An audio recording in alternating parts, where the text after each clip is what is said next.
흔히 에베소서는 AD 62년경 로마 감옥에서 기록된 것으로 알려져 있습니다.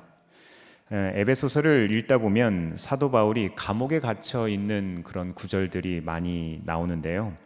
사도행전에 의하면 바울은 3차례 감옥에 갇혔던 것으로 알려져 있습니다. 빌립보 감옥, 그리고 가이사랴 감옥, 그리고 마지막으로 로마 감옥입니다. 이 중에 빌립보 감옥의 투옥 기간은 아마 하루 혹은 며칠 정도로밖에 보이지는 않습니다. 너무 짧았기 때문에 에베소서를 기록할 만한 여유는 없었을 겁니다. 그래서 일부 학자들은 가이사랴 감옥을 에베소서의 기록 장소로 보기도 하는데요. 하지만 에베소서의 필체가 아주 세련되고 이 신앙의 원숭미를 나타내고 있습니다. 이 신앙적인 깊이가 있다는 측면에서 대부분의 학자들은 바울의 후대에 쓰여졌을 것이다 라고 추정합니다. 바울은 로마 감옥에서 2년 정도 투옥되어 있었는데요. 이때 바울은 에베소 성도들에게 오늘 이 편지를 보냈을 겁니다. 그렇다면 인생의 마지막 순간을 앞두고 있는 이 순간, 바울은 무엇을 말하고 싶었을까요? 사도 바울은 감옥 안에서도 간절히 바랐던 이 사랑과 권면의 말씀, 오늘 말씀을 통해서 한번 나눠보도록 하겠습니다. 1절 말씀을 제가 읽어드리겠습니다. 그러므로 주님 안에서 갇힌 몸이 된 내가 여러분에게 권합니다. 여러분은 부르심을 받았으니 그 부르심에 합당하게 살아가십시오. 저는 여기서 그러므로라는 이 표현에서 한 가지 깨달음을 얻었습니다. 그러므로. 우리가 그러므로라는 말을 언제 하죠? 대부분 사람들한테 이렇게 대화를 하다 보면, 사람들과 대화하다 보면은요, 그러므로, 하지만이라고 하기 전의 말들은 안 들어도 되는 얘기예요. 그러므로라고 하면 그 다음에 나오는 얘기가 진짜 하고 싶은 얘기입니다. 결론입니다. 그런데 참 이상합니다. 그러므로 주님 안에서 갇힌 몸이 되었다라고 바울 사도가 이야기합니다. 갇힌 몸이 되었다. 바울의 결론이 갇힌 몸이라는 거예요. 바울의 인생의 이 마지막 순간, 가장 중요한 마지막 결론이 감옥이라는 겁니다. 오히려 감옥에 갇혀있는 바울이 자유인인 우리에게 자신 있게 권면하고 있습니다. 무슨 이야기를 하고 싶은 걸까요? 바울은 무엇을 소유했기 때문에 이렇게 말할 수 있었을까요? 그가 가진 자신감의 근원이 무엇이었을까요? 갈라디아서 6장 14절 말씀 한번 같이 읽어보겠습니다. 시작. 겸손함과 예수 그리스도의 십자가 밖에는 자랑할 것이 아무것도 없습니다. 그리스도로 말미암아 내 쪽에서 보면 세상이 죽었고 세상 쪽에서 보면 내가 죽었습니다. 아멘. 네, 그렇습니다. 바울의 자랑은 뭐라고요? 십자가. 바울의 자랑은 예수님이었습니다. 이 시간 우리 스스로에게 한번 질문해 보시기를 바랍니다. 예수님 사랑하십니까? 예수님 자랑하십니까? 그렇다면 예수님 때문에 감옥 갇힐 수 있으시겠습니까? 대답이 점점 작아지는 것 같습니다. 감옥까지는 선뜻 대답하기가 어렵습니다. 예수님을 사랑한다는 것도 좋고요. 예수님을 자랑스러워하는 것도 좋고, 예수님을 내 삶에서 자랑하는 것, 전도하는 것 다 좋습니다. 그런데 감옥, 선뜻 대답하기가 어렵습니다. 사람은 저마다 중요하게 생각하는 것들이 있고요. 사람은 저마다 선뜻 대답하기가 어려운 주제들이 있습니다. 저는 말씀을 준비하면서 일주일 동안 생각해 보았습니다. 나는 뭘 가장 중요하게 생각하지? 내게 있어서 감옥 같은 것들이 뭐가 있지? 한번 생각해 봤어요. 선뜻 내가 대답하기 어려운 부분이 뭐가 있을까? 쉽게 생각할 수 있는 게 돈이죠. 나한테 돈이 얼마나 중요한가? 네, 물론 돈 중요합니다. 돈이요? 저도 좋아해요. 돈 싫어하는 사람 어디 있습니까? 제가 유튜브 계정을 하나 개설할까 생각도 했었습니다. 심각하게 고민했었는데요. 유튜브 제목이요. 돈 좋아하는 목사. 얼마나 좋아요? 돈 싫어하는 사람 있습니까? 다 돈 좋아하잖아요. 그런데 제게 돈이라는 것은 필요한 것이지 절대적인 것이 아닙니다. 목회자로 살아가는 제게 가장 중요한 것이라면 생각해 봤습니다. 존중, 인정, 이런 명예였습니다. 저에게 있어서는 명예가 무엇보다도 중요했습니다.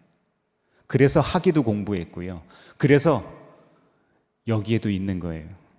만약 이 부분이 감옥에 갇힌 것 같이 자유롭지 못하다면, 내가 만약 하나님 앞에 한평생 열심히 사역하고 또 사역했는데 그 결과가 아무에게도 인정받지 못하다면, 명예를 잃어버린다면 견딜 수 있을까? 생각해 봤습니다. 만약 내 명예가 감옥에 갇힌 것처럼 바울의 이런 상황 같으면 어떻게 할 것인가? 바울이 그렇잖아요. 바울이 명예를 잃어버린 것 아닙니까? 감옥에 갇힌 것이? 세상에서 바울이 잘못됐다고 이야기하는 것 아닙니까? 예수님을 평생 따른 결과가 결국 감옥에 같은 상실이라면 견딜 수 있을까? 그러나 사도 바울은 이것을 자랑하며 오히려 우리에게 자신 있게 권면하고 있습니다. 사랑하는 성도 여러분, 이 시간 우리의 자랑이 회복되길 바랍니다. 우리는 기억해야 합니다. 사도 바울은 죄인 중에 우두머리로 용서받을 수 없는 죄인이었습니다. 초대교회 성도들을 잡아 죽이며 스데반이 죽을 때에도 함께 했던 사람이었습니다. 그랬던 그가 용서받았습니다. 우리가 기억할 것은요, 하나님에게서만 용서받은 것이 아니라 누구에게서부터 용서받았어요? 초대교회 공동체로부터도 용서받았습니다. 이것을 기억해야 돼요.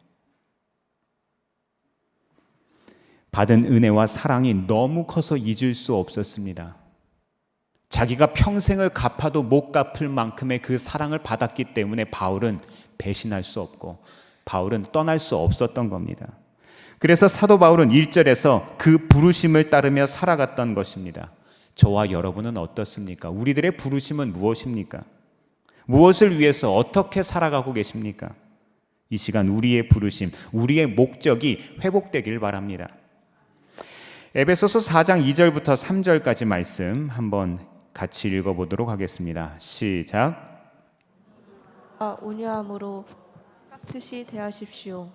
오래 참음으로써 사랑으로 서로 용납하십시오. 성령이 여러분을 평화의 띠로 묶어서 하나가 되게 해주신 것을 힘써 지키십시오. 아멘. 아멘. 사도 바울은요, 우리에게 부르심이 있다고 말합니다. 그것은 어떤 부르심입니까? 구체적으로 겸손, 온유, 오래 참음, 사랑, 용납, 평안의 성품이라고 이야기합니다. 어디서 이런 거 많이 봤지요? 누구의 성품이죠?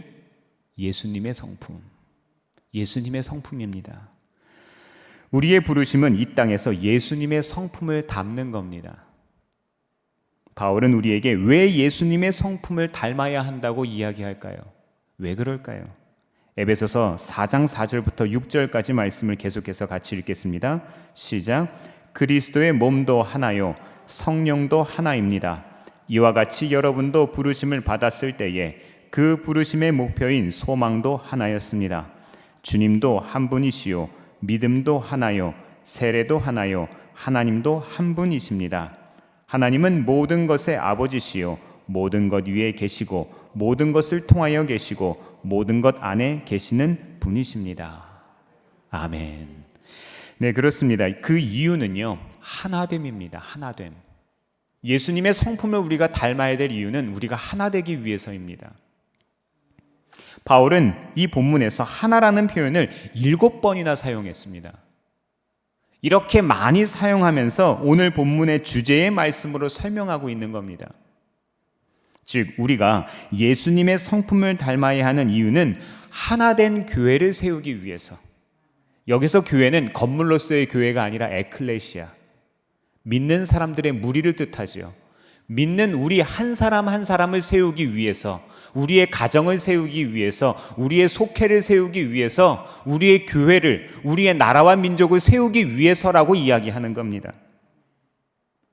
오늘 말씀의 배경이 되는 에베소는 로마 무역의 허브였습니다. 모든 것들이 풍족한 도시였어요. 하나님 없어도 불편함 없고 내 영적 취향에 따라서 얼마든지 많은 신들을 섬길 수 있었습니다. 취사 선택 가능했습니다. 세계 7대 불가사의 중에 하나인 아데미 신전이 있는 곳이었어요. 에베소인들의 자랑은 하늘과 땅의 통치자여 도시의 수호신인 아데미 여신이었습니다. 그리고 그리스 로마 신화의 배경이 되는 지역이죠. 따라서 이 사람들에게 이 에베소는 영적 혼합주의를 당연스럽게 받아들일 수 있을 만한 곳이었습니다. 신전들, 마술, 그리고 토속신앙, 거대한 종교적 혼합주의를 만들었습니다. 우리는 보통 그리스 신화라고 하지 않고요, 로마 신화라고 하지 않고 어떤 신화라고 이야기하죠? 그리스 로마 신화라고 이야기합니다. 그리고 로마는 제국이었습니다. 많은 나라들을 점령하면서 그 나라의 신들을 존중했습니다. 로마가 유대인들을 침략하여서 이스라엘을 점령했을 때 이스라엘의 신을 인정했습니다. 여호와 야훼 하나님을 섬기는 신앙을 인정했다는 거예요. 그렇기 때문에 거기에 제사장들을 다 죽이지 않았습니다. 로마의 문화는요, 혼합주의입니다. 바울은 고린도전서 15장 32절에서 자신의 에베소 사역을 맹수의 도전을 받는 것으로 표현합니다. 사역의 어려움과 고단함이 있었다는 겁니다. 참 요즘 세상과 비슷합니다. 모든 것들이 풍족한데 영적으로 참 빈곤한 세상에서 살아가고 있습니다.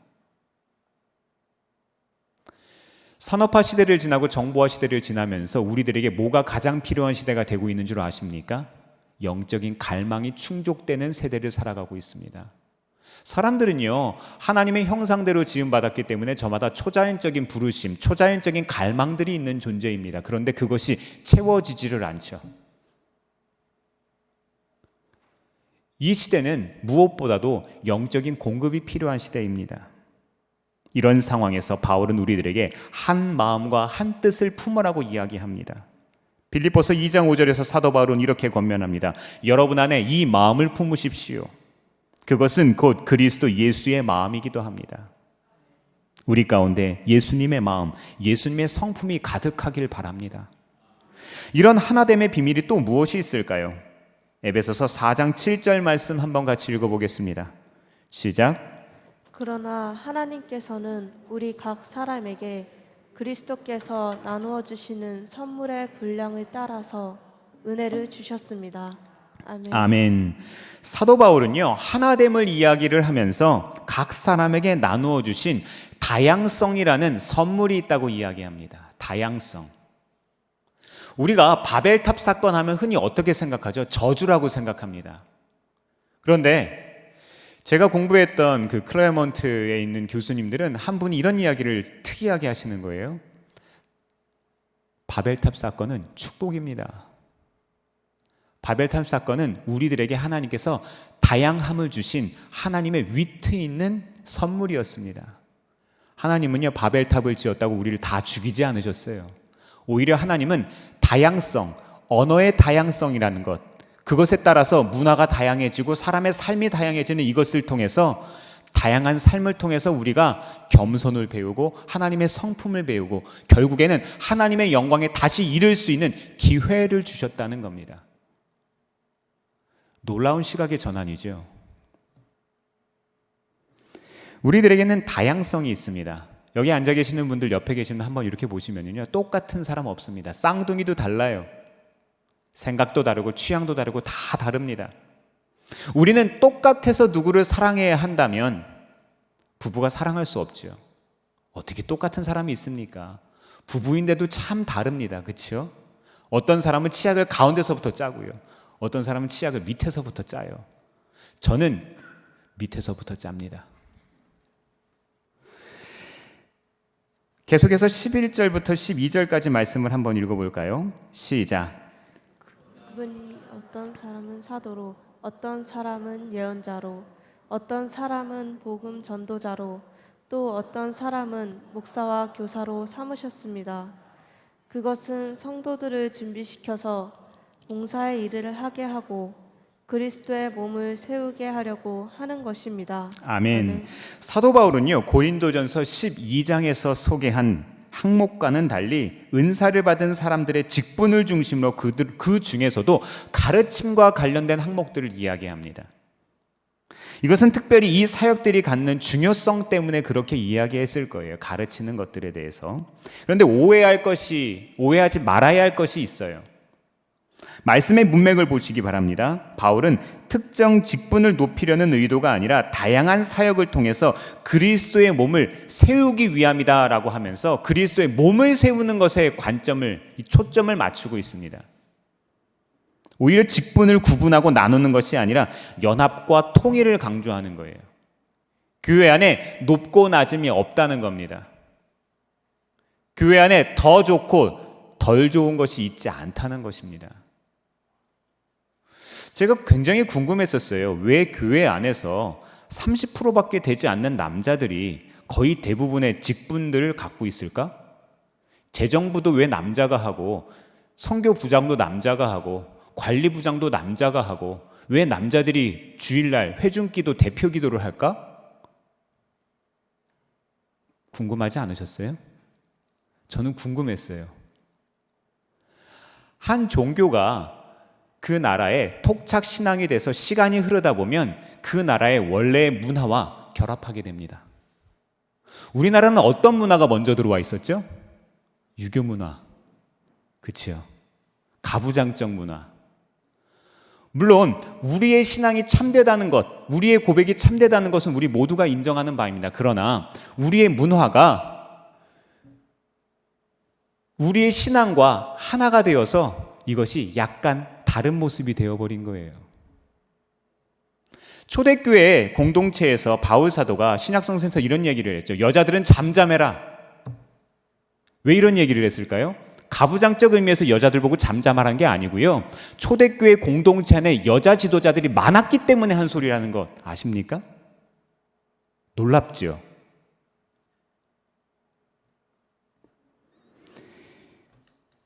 사랑하는 성도 여러분, 우리는 예수님 안에서 한 지체입니다.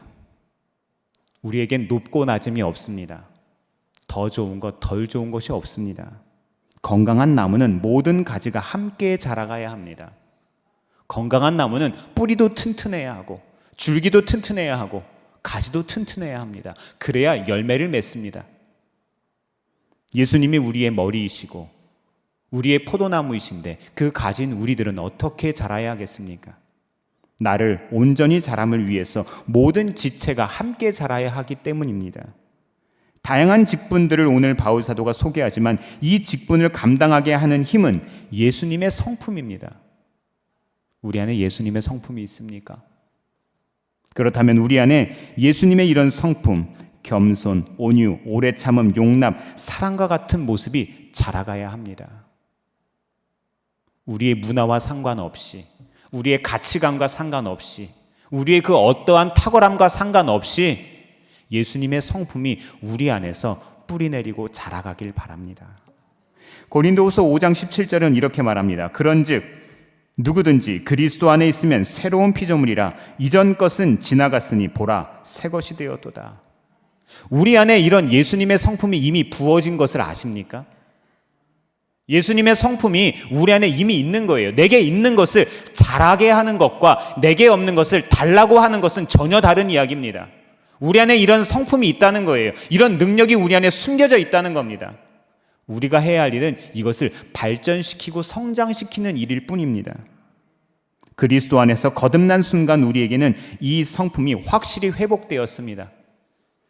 이어서 오늘 본문 13절에서 바울은 이렇게 말합니다. 제가 읽어드리겠습니다. 그리하여 우리 모두가 하나님의 아들을 믿는 일과 아는 일에 하나가 되고 온전한 사람이 되어서 그리스도의 충만하심의 경지에까지 다다르게 됩니다. 우리에게 있는 예수님의 성품이 장성한 분량, 이 충만하심의 경지에까지 이르러야 한다고 말하는 거예요. 이것은 예수님을 닮은 성품도 직분자로서의 그런 역할도 자라가야 한다는 것을 의미합니다. 저는 오늘 본문 14절에 나오는 어린아이라는 표현을 보면서 고린도전서 13장 11절 말씀이 생각났습니다. 제가 읽어드리겠습니다. 내가 어릴 때에는 말하는 것이 어린아이와 같고 깨닫는 것이 어린아이와 같고 생각하는 것이 어린아이와 같았습니다. 그러나 어른이 되어서는 어린아이의 일을 버렸습니다. 아멘. 성장이라는 문맥 가운데 성숙한 성인과 미성숙한 어린아이를 지금 대조합니다. 한 이야기가 있습니다. 40대 중반의 한 남성이 주일날 어머니에게 교회를 가고 싫다고 지금 한참 실강의를 하고 있습니다. 그 아들을 어머니가 교회 가도록 한참 설득하고 있는데요. 아들이 말하기를 이런 말을 합니다. 어머니, 오늘 정말 교회 가기 싫습니다. 왜 안 가려고 하니? 어머니가 묻습니다. 아들이 대답해요. 찬양대 노래도 마음에 안 들고, 장로님 기도도 너무 길고, 교회가 사랑도 부족해요. 한번 붙들리면 놔주질 않아요. 어머니가 아들에게 말합니다. 엄마가 어려서부터 너를 어떻게 키웠니? 교회에 모여 하나님께 예배드리는 것이 하나님의 명령 아니니? 교회 가야지. 주일 예배는 신앙의 기본 중에 기본 아니니? 교회는 꼭 가야 한단다. 그리고 아들, 마지막으로 네가 안 가면 오늘 설교는 누가 하니?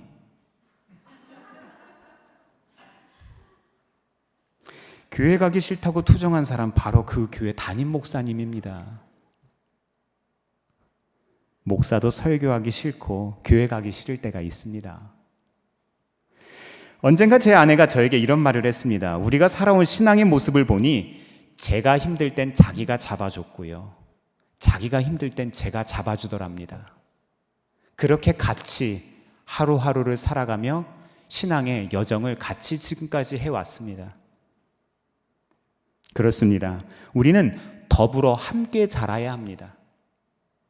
목사님이 힘들 땐 성도들이 잡아주고요, 성도님들이 힘들 땐 반대로 잡아주어야 합니다. 그래서 우리는 모이는 것에 힘을 써야 합니다. 교회 안의 성도들을 보면 신앙의 연수가 되고 직분자가 되어도 여전히 사랑만 받길 원하는 사람들이 있어요. 자기밖에 모르는 사람들이 있습니다. 또 목회자 중에서도요, 섬김받는 것만 좋아하는 사람들이 있어요. 바울이 이런 사람들을 가리켜서 어린아이 같은 신앙이라고 했는지도 모릅니다. 전도서 4장 12절은 이렇게 말씀하고 있습니다. 혼자 싸우면 지지만 둘이 힘을 합하면 적에게 맞설 수 있다. 세 겹줄은 쉽게 끊어지지 않는다. 아멘. 사랑하는 성도 여러분, 세 겹줄이 되시기를 바랍니다. 우리의 영적 싸움, 우리의 믿음의 여정은 함께 가야 하는 여정인 거예요. 사도 바울은 오늘 본문 13절과 14절 첫머리에서 우리가 라는 말로 계속해서 권면합니다. 우리 모두 해야 할 일이 있다는 겁니다. 우리 모두 이 땅에서 추구해야 할 것은 성령 안에서 예수님의 성품을 닮고 우리 모두가 더불어 하나가 되는 겁니다. 그것이 하나님이 기뻐하시는 것입니다. 사랑하는 성도 여러분, 믿음의 이런 장성한 분량 우리가 이루어야 하지 않겠습니까? 옆에 있는 이웃들의 손을 한번 이렇게 잡아보세요. 코로나 괜찮습니다. 한번 잡아보세요. 이분들을 위로하고 이분들을 격려해 주셨으면 좋겠습니다. 우리가 그렇게 해야 하는 거예요. 옆에 있는 이 친구들이, 이 교우들이 힘들 때 내가 손잡아주고, 그들이 힘들 때 내가 손잡아주고, 내가 힘들 때 그들이 또 잡아주는 겁니다.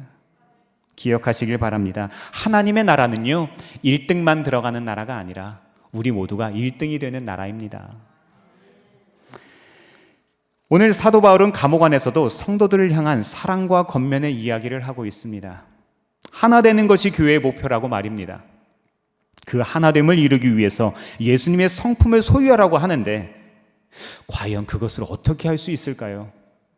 우리 안에 예수님의 성품이 있다고 하기는 하는데, 오늘 그 말씀을 듣기는 들었는데 어떻게 그것을 자라나게 할 수 있을까요? 마지막으로 우리에게 주시는 하나됨의 비밀, 그것은 무엇일까요? 에베소서 4장 3절에서 4절까지 말씀을 한번 읽어보겠습니다. 시작. 성령이 여러분을 평화의 띠로 묶어서 하나가 되게 해주신 것을 힘써 지키십시오. 그리스도의 몸도 하나요, 성령도 하나입니다. 이와 같이 여러분도 부르심을 받았을 때에 그 부르심의 목표인 소망도 하나였습니다. 아멘. 하나됨의 이 마지막 비밀은요, 모든 것이 오직 성령님 안에서 가능하다는 거예요. 모든 것이 성령 안에서 가능합니다. 사도 바울은 성령님의 사역을 이야기하고 있습니다. 에베소와 같이 하나님 말고도 믿을 것이 너무 많은 곳, 너무나도 풍족해서 하나님의 생각도 나지 않는 이런 곳, 이런 곳에서 감옥과 같이 믿음을 지킨 상황에서도 성령으로 충만하면 그리스도 예수의 평안이 우리와 함께 한다고 말입니다. 우리가 성령님과 동행하는 삶을 살아간다면 이 부르심의 소망을 잃지 않을 수 있습니다. 이 방법뿐입니다. 사랑하는 여러분, 하나님의 사람, 하나님의 공동체, 하나님의 나라를 바르게 세울 수 있는 비결은 오직 이것뿐입니다. 남과 북이 나눠져 있고 동과 서가 나눠져 있고 젊은 세대와 노년 세대가 나누어져 있고 남자와 여자가 나누어져 있는 이 나라의 오직 한 가지 소망은 이 방법뿐입니다. 믿음의 주여 온전케 하는 이 신인 우리 예수님을 함께 바라보시기를 바랍니다. 바라보면 사랑하게 되고요. 사랑하면 닮기 마련입니다. 예수님을 바라보면 우리의 삶의 문제가 해결됩니다. 저는 한 주 동안 예수님을 바라보는 것이 무엇일까 한번 묵상해 보았습니다. 예수님의 이 바울의 입장에서요, 예수님을 바라보는 삶이란 어떤 것을 의미하는 것일까 한번 생각해 봤어요. 사도 바울의 삶을 보면 모든 것이 보장된 삶이었죠. 많이 배웠지요. 많이 가진 사람이었죠. 배경도 좋지요. 명예도 가진 사람이었죠. 혹자들은 인물이 별로 좋지 않았다고 이야기를 합니다. 언변이 좋지 않았다고 이야기를 해요. 그러나 그 외에 모든 것을 가지지 않았을까요? 글도 너무 잘 쓰지요. 그런데 사도 바울의 삶을 보면 모든 것이 보장된 삶을 내려놓고 이렇게 살아갔어요. 하루 계약직이라는 말을 제가 한번 떠올려 봤습니다. 기독교 신앙은 종말론적 신앙이라고 말합니다. 바울의 삶을 보면 오늘 하루를 인생의 마지막 날처럼 최선을 다해서 살아가고 있었어요. 그래서 저는 예수님을 바라보는 것이 하루 계약직으로 살아가는 것이다 라고 생각해 보았습니다. 계약직, 어떤 생각 드세요? 말만 들어도 싫죠. 계약이라는 말만 들어도 정말 싫습니다. 불안합니다. 참 불편합니다. 누구나 안정과 평안을 꿈꾸고 살기 때문입니다. 정규직이 좋아요. 계약직 싫습니다. 바울이 훌륭하긴 해도 나와는 다른 세상의 이야기로 여기고 싶습니다. 그런데 우리 삶을 돌아보시기 바랍니다. 한 번이라도, 한순간이라도 평안해 본 적 있습니까? 정규직으로 살아가고 있는데, 소유하고 있는데, 누리고 있는데 단 한순간이라도 진정한 평화와 기쁨을 맛보고 계십니까? 인생의 해답을 찾으셨습니다. 오히려 우리가 추구해온 자유와 평안, 오히려 이 두려움, 근심, 걱정을 가져다 주지 않았습니까? 그렇다면 우리가 추구해온 것, 우리가 고집해온 방법에 문제가 있는 것 아닙니까? 내가 그렇게 살아서 안 됐는데 내 자녀에게 똑같은 방법을 강요하고 있지는 않습니까? 그렇다면 길이요, 진리요, 생명이신 예수님을 바라볼 때입니다. 고린도후서 6장 10절은 이렇게 말씀합니다.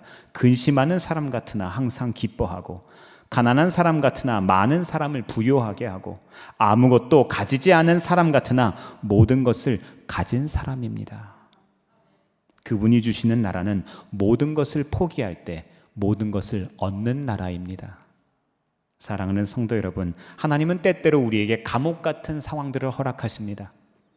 그리고 할 수 없는 가운데 우리를 부르십니다. 오늘 말씀의 저자인 바울은 이런 시험에서 넘어지지 않았습니다. 끝까지 오히려 감옥에 있는 바울이 자유인인 에베소 성도들을 권면하고 있습니다. 바울은 하나됨의 비밀을 알고 있었기 때문입니다. 예수님 안에 있는 그 놀라운 비밀이 바울의 유일한 자랑이었습니다. 에베소서 1장에서 이렇게 고백합니다. 우리 아버지 하나님과 주 예수 그리스도께서 내려주시는 은혜와 평화가 여러분에게 있기를 빕니다. 아멘.